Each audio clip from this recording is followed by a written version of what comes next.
हा एक धूरच आहे, तारुण्याचा धूर.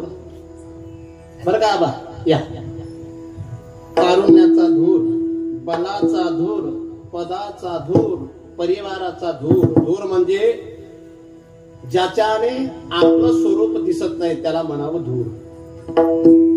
हिवाळ्यात धुक म्हणतो त्याला. जेव्हा आपण घाटावरून गाडी चालवतो तेव्हा धुक्यामुळे दुसरी गाडी दिसत नाही, आपली गाडी दुसऱ्या गाडीला दिसत नाही. तसं तारुण्याच्या धुरात माणसाला म्हातारपण दिसत नाही. पैशाच्या धुरात माणसाला गरिबीचं दुःख दिसत नाही. परिवारातील बलाच्या धुरात निर्बल व्यक्तीचं धूर दिसत नाही. म्हणून धूर माणसाला नष्ट करत. समजते ना धूर? धूर या शब्दाचा अर्थ मी अजून पुन्हा सांगेल, अहंकार. काय अहंकार?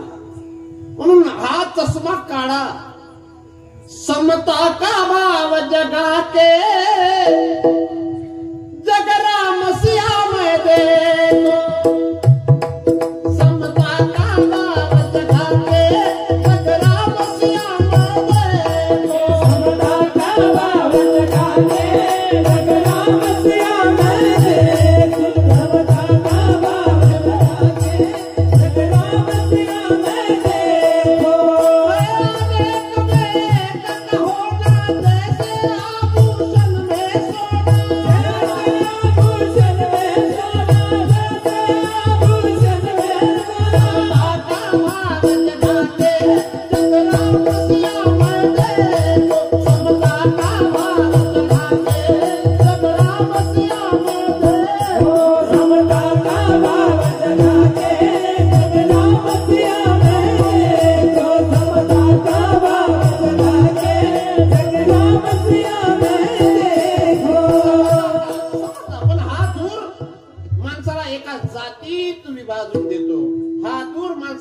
परिवारात विभाजून देतो.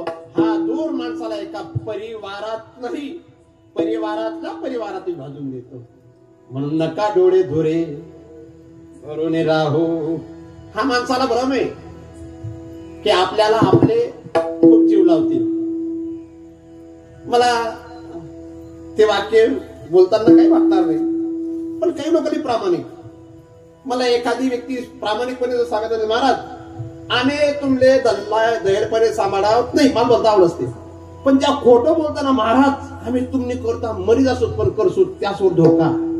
बरं का अमर जयपाल, जर तुझी पत्नी तुला सांगेल ना की मी तुमले शेवट लगून जीव लावसू, तुला जीवली लक्षात ये.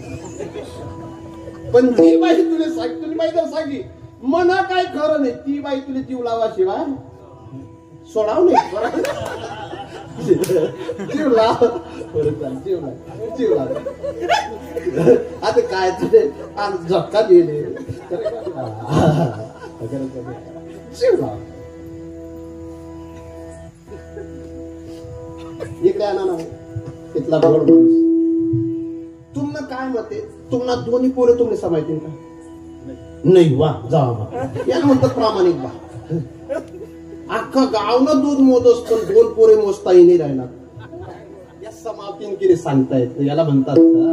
साहेब तुम्हाला काय वाटतं, तुमचे तुम्हाला सांभाळतील का?